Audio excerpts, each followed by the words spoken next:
All right, Desert Bounty here, Perry and Andrew. Andrew is over there through the junipers. You can see him rototilling, creating a raised bed over there. There he is.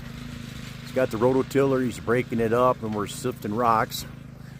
And then right here, what I'm doing is I'm making a fertilizer compost tea batch. And I'll show you what I'm doing here. I went around the property here, picked up some cow dung in the white bucket right there, the white bucket, and in the green bucket I've got compost from the compost bin. And what I'm going to do here, take the machete, and you know, I could break this apart like this. This is going to be my tea bucket. I could do this and just break it apart with my hands, but I found it. It's much more fun using the machete to do this.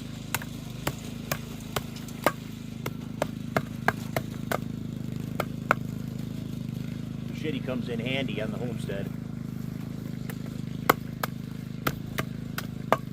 Now these cow patties have been baking in the sun for a long time. I don't have any fresh ones here. I really don't want the wet ones. And there is some out there. There's some black ones just out near the road. Cows came by and several of them defecated.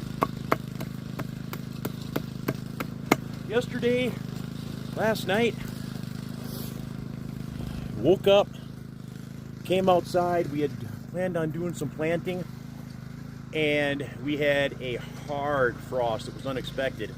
Got down to like 29 degrees, 27, and it rained. It kind of drizzled and light sprinkle rain the night before. Woke up yesterday morning, everything was frozen solid. So we had a planting plan laid out we were going to do that day, and an unexpected freeze came through, so we had to put everything on pause, and now it's the day after. And as you can see, beautiful sunshine today, no clouds.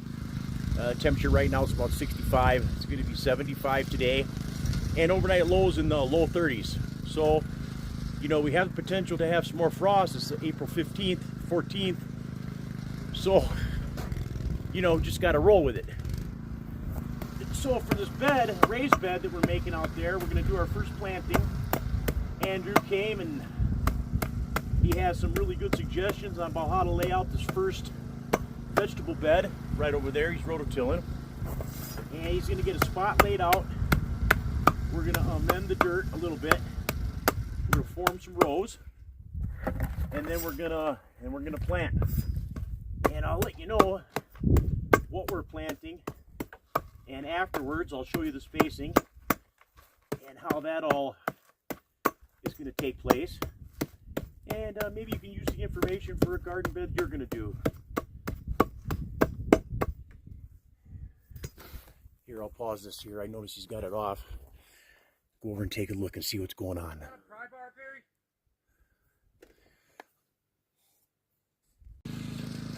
All right. Andrew had a rock stuck in the rototiller, had to go clear that. So here I am back on the tea mixture. And I got three components here, three basic components.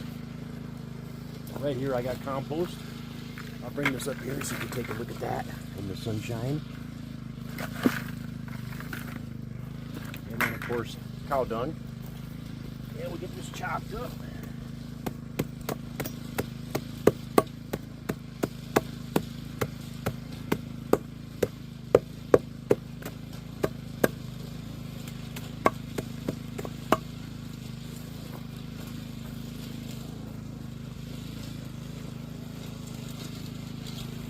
And right here I've got about a half of a 5-gallon bucket of water.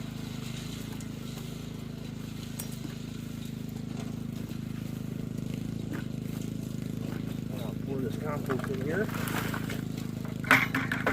Now the mixture is, you know, you don't want it like so thick. You want it liquid. You want to, you know, have a lot of liquid on the top of it. And check it every couple of days. I might have to add water to this or part some off. And I'm just throwing it in there and getting it going, and then I'll separate it and make a second bucket if I have too much.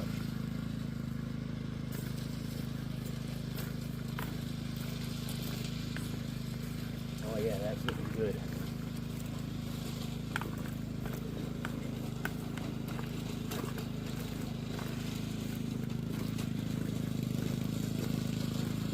I'll let this soak for a couple of hours, take up all that liquid, and I'll come back and I'll add liquid until the liquid, I'll mix it again.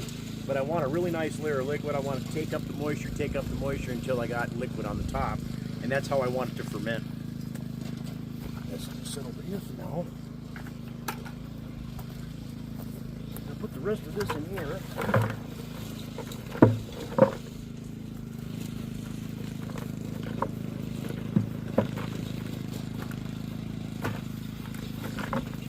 Now this cow dung out here, I'm going to make an assumption here, just an observation. But these cows that are out here, they really don't have much to graze on, okay?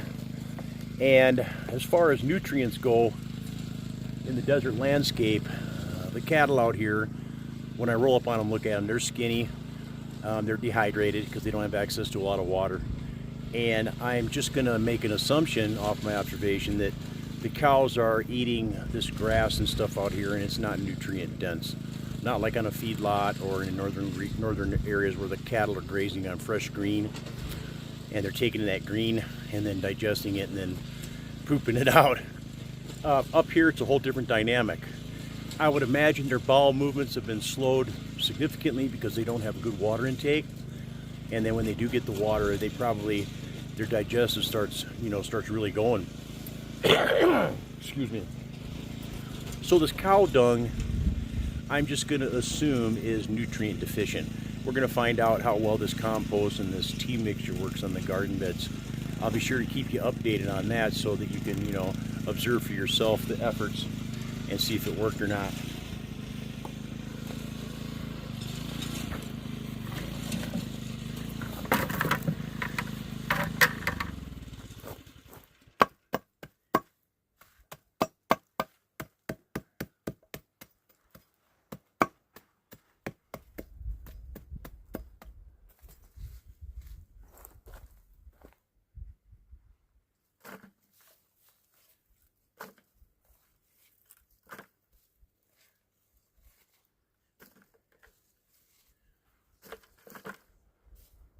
Now I'll go get me some more compost from the compost pile, and I'll be right back.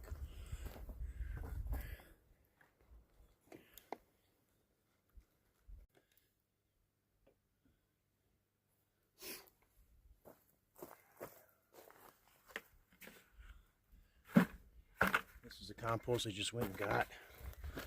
Look at that compost, eh? Yeah, buddy. Don't need the rock. Oh, it's a potato. Huh? Get that in there.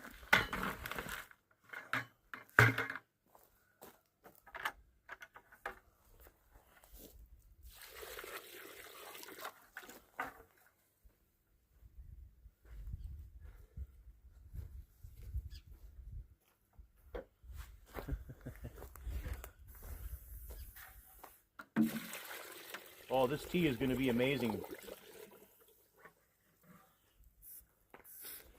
This bucket soaked that water up like nothing. We'll add some more water to that. So what I want to say here is, this is a super concentrate I got going on here. Super concentrate. And I will be able to, if I wanted to just make tea, just the liquid, and strain it, I could take this and divide it by at least 5, 7, or maybe even 10 times, thin it out, fill it with water, and then just extract the liquid. And fermenting it over, 10 days to 20 days is usually enough to get all the nutrients out of it. And I also have a blender, like a paint mixer, and I'll come in and I'll just agitate it all up and blend it up, break those particulates down, and then I'll thin it out, add it in another bucket, add water, and then I'll triple, quadruple, times 5, times 10 the amount of liquid tea I get. And maybe in some instances I'll just pour this whole bucket in a raised bed and spread it around. That's always an option too. We'll see. I'll keep you informed.